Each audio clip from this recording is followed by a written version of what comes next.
안녕하세요. 역사의 키입니다. 12세기 초에 있었던 고려의 여진정벌은 교과서에선 아주 짤막하고 부실하게 다루어지지만 실제로는 많은 에피소드들과 숨겨진 교훈들이 많았던 역사입니다.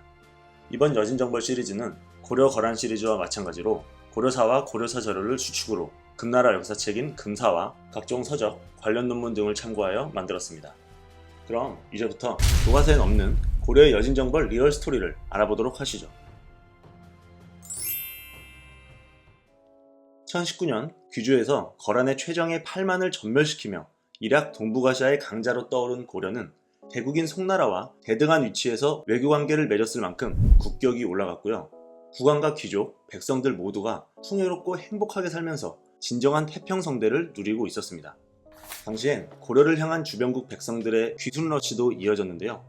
이들 중에는 거란인 여진인들 뿐 아니라 송나라의 관리들과 일본인들까지도 포함되어 있었다고 합니다.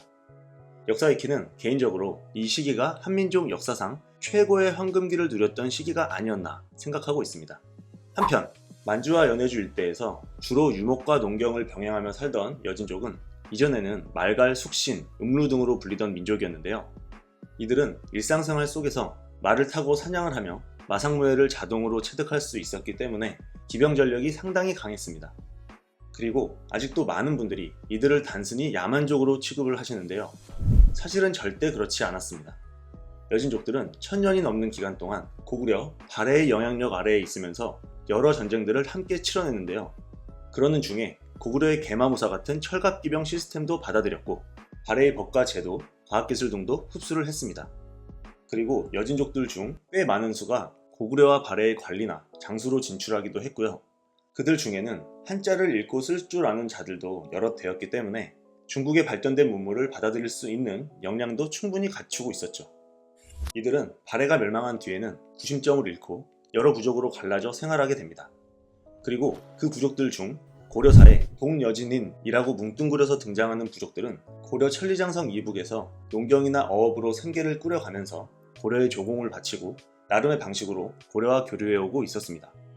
그리고 11세기 고려가 거란을 쳐부수고 전성기를 맞이하자 이들 중에는 아예 고려의 백성으로 흡수되고 싶어하는 무리들도 급격히 늘어났습니다.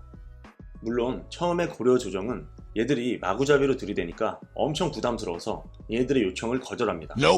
하지만 나중에는 무려 15개 주나 되는 영역의 동여진 부락들이 단체로 연합을 해서 고려 백성이 되고 싶다면서 거의 반시위를 합니다. 결국 1073년 고려의 11대 임금 문종은 해당 여진족 추장들에게 벼슬을 내려주고 그들이 살고 있던 부락들을 일종의 변방 자치주인 기미주, 귀순주로 삼아서 보호해주게 됩니다. 그리고 이들이 고려 땅에서 체류할 수 있는 인원수와 기간도 늘려주는 등 아마도 고려는 서서히 이들을 고려 백성으로 편입시키려고 했던 것 같습니다. 그러자 이 소식을 들은 많은 여진족들이 추가로 귀순을 해서 소위 친고려파 여진족들의 세력은 더욱 커지게 되었는데요. 이러한 친고려파 여진족들은 고려를 향한 충성심을 보여주기 위해 고려의 적대적인 여진족들의 소굴을 알아서 공격해 쳐부수고 고려의 보고를 올리는 등 매우 적극적으로 고려에 복종하는 모습을 보여줍니다.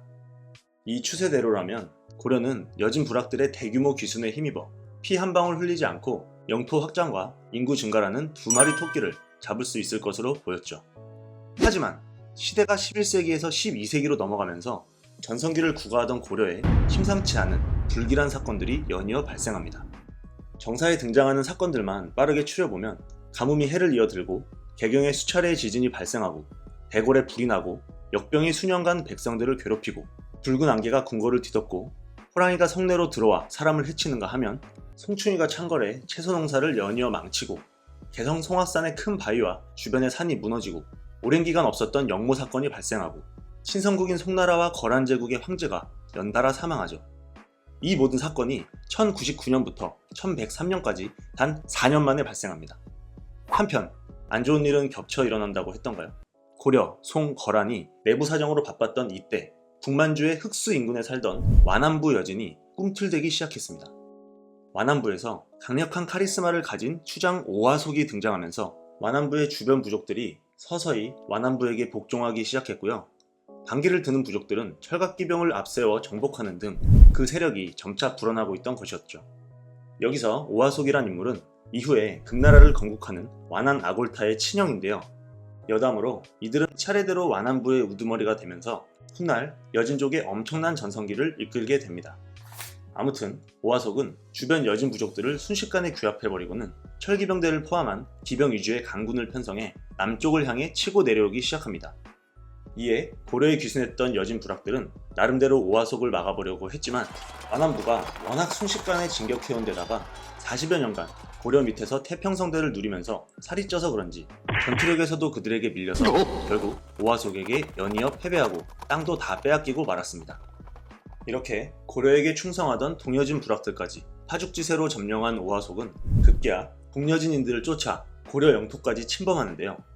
얘네가 브레이크가 고장났는지 함경도를 지나서 평안도 정주에까지 밀고 들어오더니 고려 백성들을 상대로 약탈을 벌이기까지 합니다. 이 소식을 들은 고려 조정은 당연히 엄청 열이 받아서 완안부를 토벌할 계획을 세우려고 하는데요. 당시 병마사 임간이라는 사람이 지금 계획 세울 때가 아닙니다.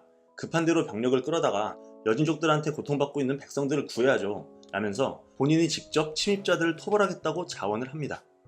이에 고려 조정은 그에게 군사를 줘서 완안부 여진군을 공격하게 하죠. 그런데 충격적이게도 임간은 완안부에게 대패하여 퇴각하게 되는데요. 고려사저료는 이 전투를 이렇게 기록하고 있습니다. 1114년 2월 임간이 여진과 정주성 밖에서 전투를 벌였다. 임간은 전공을 바라고 훈련되지 않은 군사들을 이끌고 급히 나가 전쟁에 참여하니 마침내 패배하여 죽은 자가 태반이었다.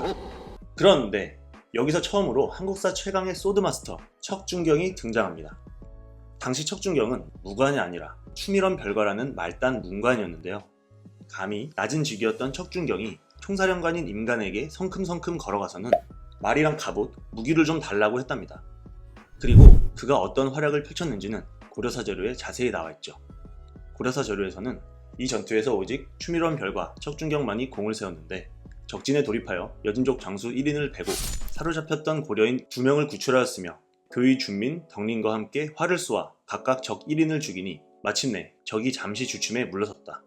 결국 우리 군이 패하여 군사를 돌려 퇴각하자 적이 100명의 기병으로 추격하였는데 척준경이 맞받아쳐 적장 2인을 죽이니 적이 주춤거리며 감히 앞으로 나서지 못하므로 아군이 안전하게 퇴각할 수 있었다 라고 되어 있습니다.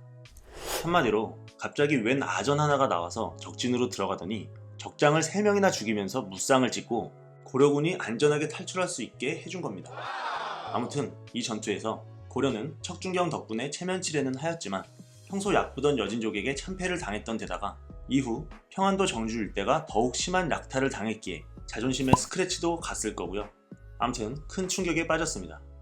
분노한 숙종 임금은 임간을 비롯한 5명의 지휘관들을 모두 파직시키고 오직 척준경의 벼슬만 올려주었죠.